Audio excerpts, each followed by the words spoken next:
Hello students, I am Nagendra Pratap Singh, your math teacher. Today I am going to start the next chapter, and that is new.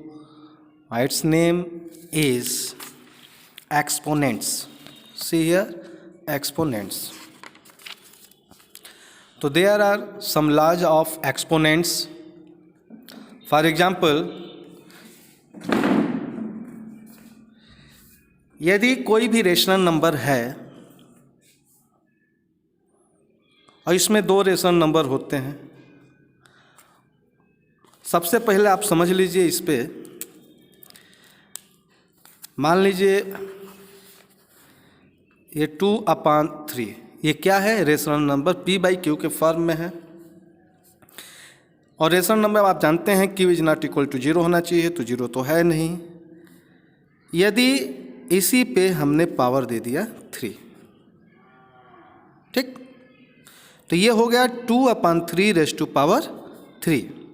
अब इसको बोलते हैं base, या आप ऐसे भी लिख सकते हैं, इसको और इसको क्या बोलते हैं? बेस। इसको और इसको बोलते हैं पावर। तो यहाँ यही दे रहा है कि if a/b⁻m into a/b⁻n equal to a/b in bracket m plus n, यदि बेस सेम होता है, जैसे मान लीजिए ये 2/3 है, 2/3 पे पावर 2 है, बीच में मल्टीप्लाई का चिन्ह है, और यहाँ भी 2/3, यहाँ पावर 3 है। बात समझिए, यदि बेस सेम होता है, यदि बेस सेम है और आपस में मल्टीप्लाई होता है, तो इनके जो पावर होते हैं, इनके पावर को जोड़ दिया जाता है। ठीक, ये भी 2/3, ये भी 2/3, तो ये हुआ 2/3। बेस जो सेम होता है उसको ले लेते हैं, और जो पावर होता है उसको जोड़ देते हैं, तो ये हो जाएगा अब 2/3⁵5। समझ में आया कि यदि बेस सेम होता है और उनको मल्टीप्लाई किया जाता है, तो बेस के जो पावर होते हैं उनको जोड़ दिया जाता है। जैसे 2/3 इनको मल्टीप्लाई किया जा रहा है, बेस सेम है, तो इनका पावर यहाँ क्या हो जाएगा? 2/3⁻2 + 3, 2/3⁵5। अब इसको हमको हल करना रहेगा, तो ऐसे करेंगे, यानी 2 को आपस में 5 बार मल्टीप्लाई करेंगे, जो वैल्यू आएगा लिखेंगे। 3 को आपस में 5 बार मल्टीप्लाई करेंगे, जो वैल्यू आएगा उसको लिखेंगे। यदि ठीक इसी तरह से मान लीजिए कि यदि बेस सेम है और उसको डिवाइड किया जा रहा है, ठीक, यदि बेस सेम है तब उसके पावर को क्या किया जाता है? यदि उनको आपस में डिवाइड किया जाता है। ऐसे रेशनल नंबर जो सेम हो और आपस में उनको डिवाइड किया जा रहा हो और उनके पावर दिए हों, तो उनको कैसे लिखते हैं? 2/3⁻3 - 2। इसमें क्या करते हैं? पावर को घटा देते हैं। देखिए, यदि सेम रेशनल नंबर होता है, यदि सेम रेशनल नंबर है, डिवाइड किया जा रहा है, तो उनके जो पावर को है माइनस कर देते हैं। और मल्टीप्लाई में क्या कर रहे थे? यदि बेस सेम था तो पावर को जोड़ दिया जा रहा था। देख रहे हैं, 2 + 3 यहाँ कर दिया जा रहा है। लेकिन यदि रेशनल नंबर सेम है, डिवाइड किया जा रहा है, तो इनके पावर को क्या कर देते हैं? घटाते हैं। यहाँ देख सकते हैं 2/3⁻3 - 2। जो तीसरा है, यदि मान लीजिए कि ये दिया है a/b⁻m in another bracket a/b⁻m होल⁻n।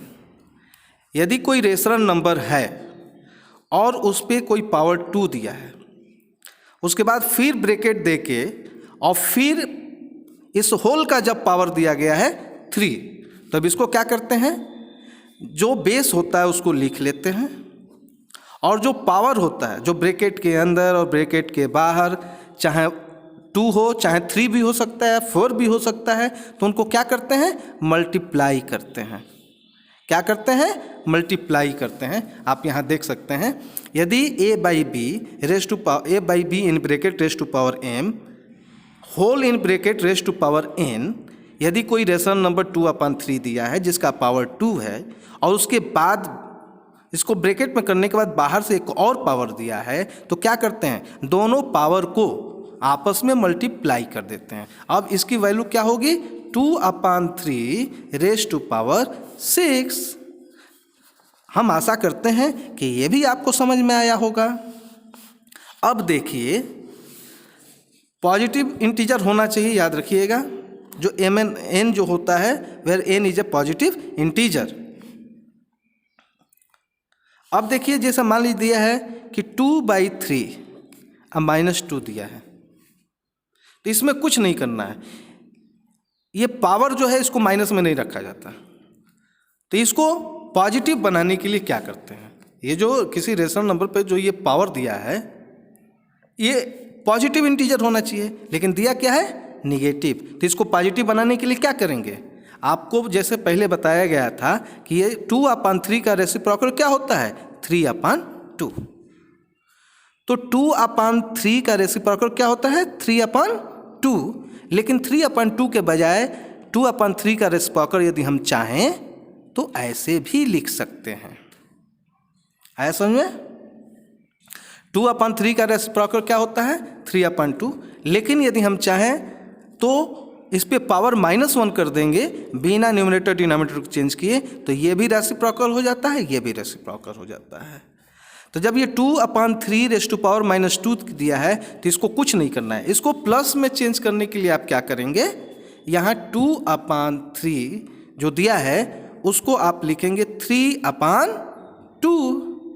आइए हो जाएगा होल रेस टू पावर 2। केवल इसका रेसिप्रोकल लिख देंगे। यदि पावर आपका माइनस में दिया है तो जो रेशनल नंबर दिया है उसका रेसिप्रोकल लिख देंगे, तो जो ये निगेटिव आपका आ रहा है यहाँ नंबर, अब वो सीधे पॉजिटिव इंटीजर हो जाएगा। हम आशा करते हैं कि ये चीज़ भी आपको समझ में आई होगी। अब देख लीजिए, यदि कोई रेशनल नंबर है, यदि कोई रेशनल नंबर 2/3 है, देख रहे हैं, और इसका पावर 0 दिया है, किसी भी रेशनल नंबर का यदि पावर 0 दिया रहेगा तो उसका वैल्यू 1 माना जाता है। फिर से एक बार ध्यान से सुनिए, यदि किसी भी रेशनल नंबर का पावर 0 है तो उसका वैल्यू कितना माना जाता है, 1। हम आशा करते हैं कि आप लोगों को समझ में आया होगा। यदि इसमें कोई भी अभी कन्फ्यूजन हो तो फिर से आप मुझे पूछेंगे। एक बार और देखिए, यदि रेशनल नंबर सेम होता है, मल्टीप्लाई किया जाता है, तो उनके पावर को जोड़ा जाता है। यदि रेशनल नंबर सेम है, डिवाइड किया जाता है, तो उनके पावर को घटाया जाता है। यदि रेशनल नंबर का कोई एक पावर है और उसके साथ कोई अनदर कोई दूसरा पावर भी दिया है, तो दोनों पावर को मल्टीप्लाई करते हैं। यदि किसी रेशनल नंबर का पावर निगेटिव में है तो उस रेशनल नंबर का रेसिप्रोकल लिख देंगे तो उसका पावर पॉजिटिव हो जाता है। यदि किसी रेशनल नंबर का पावर 0 है तो उसका वैल्यू 1 होता है। हम आशा करते हैं कि आप लोगों को समझ में आया होगा। यदि इसके बाद भी यदि कोई कन्फ्यूजन होगा तो आप लोग मुझसे पूछेंगे मेरे पर्सनल व्हाट्सएप नंबर पे। इस वीडियो में बस इतना ही। अगले वीडियो में मैं एक्सरसाइज 2A लेके आऊँगा, जो यहाँ दिया हुआ है, आप देख सकते हैं। इसको भी एवेल्युएट करना, यानी इसकी वैल्यू निकालनी है। यहाँ भी देखिए -3 दिया हुआ है, आप देख सकते हैं -3 दिया है ना, देखिए -3 दिया है, 4 रेज़ टू पावर -3। मैं क्या बोला, जो पावर यदि माइनस में है उसको पॉजिटिव में करने के लिए दिए हुए रेशनल नंबर को उसका रेसिप्रोकल लिख देते हैं। तो ये 4 नीचे कुछ नहीं दिया तो 1 होगा, तो 4/1 को हम लिख देंगे 1/4 रेज़ टू पावर 3। इस वीडियो में बस इतना ही। तब तक के लिए धन्यवाद।